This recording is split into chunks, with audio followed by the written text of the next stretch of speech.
পূৰ্বত্ব দলনি MV school Thowra বিধানসভা সমষ্টিৰ 62A number vote কেন্দ্ৰ। তাত সৰ্বমুঠ ভোট আছিলে 559টা আৰু ভোট প্ৰদান কৰিছিলে 452টা। তাত মুছলমান ভোট আছিলে, খিলঞ্জীয়া মুছলমানৰ ভোট আছিলে 252টা আৰু ভোটদান কৰিছিলে 452টা। আপোনালোক সকলোৱে জানে যে বিজেপি আৰু RSSক কেতিয়াও মুছলমান লোকে ভোটদান নকৰে। আপোনালোকে সকলোৱে জানে যে বিজেপি আৰু RSSে মুছলমানক নিষেধ কৰিবৰ কাৰণে মুছলমানৰ ভোট নালাগে বুলি পোনপটীয়াকৈ বিজেপি আৰু RSSৰ মুখ্যমন্ত্ৰী হিমন্ত বিশ্ব শৰ্মাই ঘোষণা কৰিছে। কিন্তু আশ্চৰ্যজনকভাৱে 452টা ভোটৰ ভিতৰত 260টা ভোট তাত লাভ কৰিছে, অথচ তাত 252টা ভোট মুছলমানসকলে প্ৰদান কৰিছে। তাত 200টা নন মুছলমান ভোট প্ৰদান কৰা হৈছে, কিন্তু বিজেপিয়ে লাভ কৰিছে 260টা ভোট। কেৱল 200টাহে তাতে কেৱল নন মুছলমান ভোট প্ৰদান কৰা হৈছে, কিন্তু বিজেপিয়ে লাভ কৰিছে 260টা ভোট। যদি আটাইবিলাক নন মুছলমান ভোটো তাত লাভ কৰিছে বুলি আমি ধৰি লওঁ, তেতিয়াহ'লে বিজেপিয়ে লাভ কৰিব লাগিছিলে কেৱল 200টা ভোট। সকলোৱে জানে যে এই 252টা মুছলমান ভোটৰ প্ৰায় আটাইবিলাকে আমাক ভোটদান কৰিছে ৰাইজৰ দলত।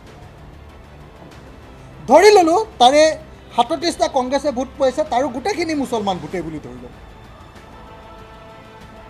CPI দলে 20টা ভোট পাইছে, সেইবিলাকো মুছলমান ভোট বুলিয়ে ধৰি ল'লোঁ। তেতিয়াও অন্তত আমি 200টা ভোট তাৰ পৰা লাভ কৰিব লাগে, অকল মুছলমান ভোট। বাকী যিবিলাক ভোট আছে সেইবিলাকৰ কথা বাদেই দিলোঁ। কিন্তু দুৰ্ভাগ্যজনকভাৱে আমি তাত ভোট লাভ কৰিছোঁ কেৱল 130টা ভোট। অৰ্থাৎ সেই কেন্দ্ৰটোত যে EVM টেম্পাৰিং বা বুথ দখলৰ জৰিয়তে ভোট প্ৰদান কৰা হৈছে, এই কথাটো যে 100% খাটাং, এই কথাটো আমাক তাৰ স্থানীয় ৰাইজে আমাক লিখিতভাৱে এই কথাটো জনাইছে। গতিকে আমি আপোনালোকক ক'ব খুজিছোঁ যে বিজেপিয়ে যদিও এই জয় লাভ কৰিছে, এয়া অনৈতিক বিজয়। বিজেপিয়ে যদিও এই জয় লাভ কৰিছে, এই জয় সম্পূৰ্ণৰূপে 2 নম্বৰী জয়। যদিও বিজেপিয়ে এই জয় লাভ কৰিছে, এই জয় বুথ দখলৰ জৰিয়তে লাভ কৰা জয়, EVM টেম্পাৰিঙৰ জৰিয়তে লাভ কৰা জয়, ধনৰ জৰিয়তে লাভ কৰা জয় আৰু বাহুবলৰ জৰিয়তে লাভ কৰা জয়।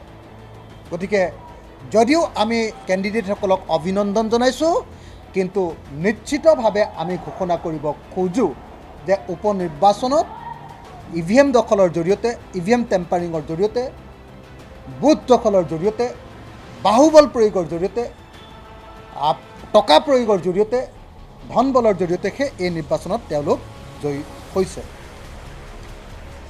আমি এই সম্পৰ্কে লিখিতভাৱে ইলেকশ্যন কমিশ্যনক জনাইছিলোঁ। এই সম্পৰ্কত কমপ্লেইন কৰা হৈছিলে। মৰিয়নিতো ইলেকশ্যন এজেণ্টে এই সম্পৰ্কে ইলেকশ্যন কমিশ্যনক দৃষ্টিগোচৰ কৰিছিলে, কিন্তু দুৰ্ভাগ্যৰ কথা যে এই সম্পৰ্কত ইলেকশ্যন কমিশ্যনে কোনো ধৰণৰ ব্যৱস্থাই গ্ৰহণ নকৰিল।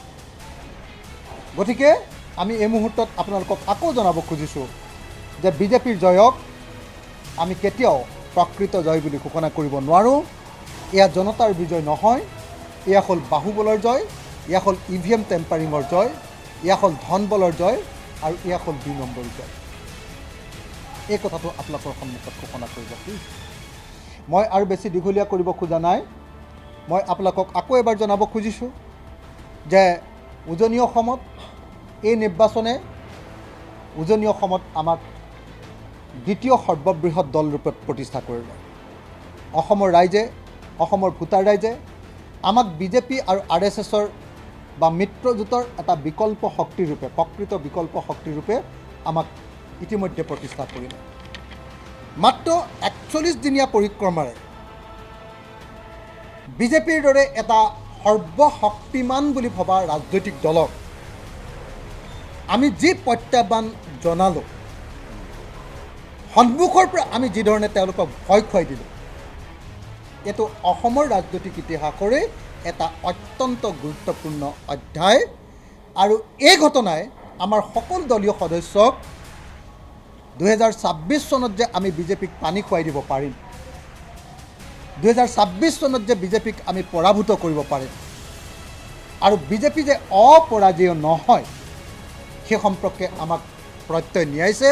আৰু সেইকাৰণে আজিৰ দিনটোৰ পৰাই মই ৰাইজৰ দলৰ প্ৰত্যেকজন কৰ্মীক 2026 চনৰ প্ৰস্তুতি আৰম্ভ কৰিবৰ কাৰণে আবেদন জনাইছোঁ।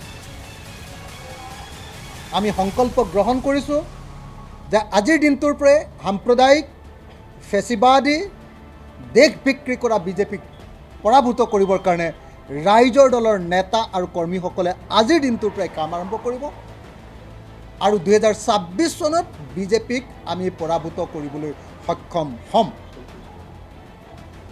আৰু 2024তো বিজেপি দলক আমি প্ৰত্যাহ্বান জনাম, লোকসভা নিৰ্বাচনতো আমি তেওঁলোকক প্ৰত্যাহ্বান জনাম। এই কথাটো আমি ৰাজহুৱাকৈ আজি ঘোষণা কৰিছোঁ। 2021 চনৰ পাঁচখনৰ উপ নিৰ্বাচনৰ যি শিক্ষা, সেই শিক্ষাই আমাক উৎসাহিত কৰিছে, সেই শিক্ষাই ৰাইজৰ দলক উৎসাহিত কৰিছে। আৰু এই শিক্ষাৰ পৰা, এই অনুশীলনৰ পৰা শিক্ষা লাভ কৰি 2024 আৰু 2026 চনত বিজেপি RSSক পৰাভূত কৰিবৰ কাৰণে আমি আগবাঢ়ি যাম। এই কথাটো ৰাজহুৱাভাৱে আজি ঘোষণা কৰিছোঁ। মই আপোনাক এটা কথা কওঁ, মানে কংগ্ৰেছ দল যিধৰণে ধৰাশায়ী হৈছে, হয় সেইটোৱে, কংগ্ৰেছ দল যিধৰণে ধৰাশায়ী হৈছে, এতিয়া ৰিপুণ বৰাই হওক বা ভূপেন বৰাই হওক, তেওঁলোকে দুই এটা হট ডাইলগ মৰাৰ বাহিৰে কোনো ৰাস্তা নাই। গতিকে হট ডাইলগটো তেওঁলোকে বিজেপি আৰু RSSৰ বিৰুদ্ধে মাৰিবই নোৱাৰে, কাৰণ তেওঁলোক বিজেপি RSSৰ পকেটত আছে। ৰিপুণ বৰাই হওক বা ভূপেন বৰাই হওক, তেওঁলোকে বিজেপি RSSৰ এজেণ্ডা মতে চলে।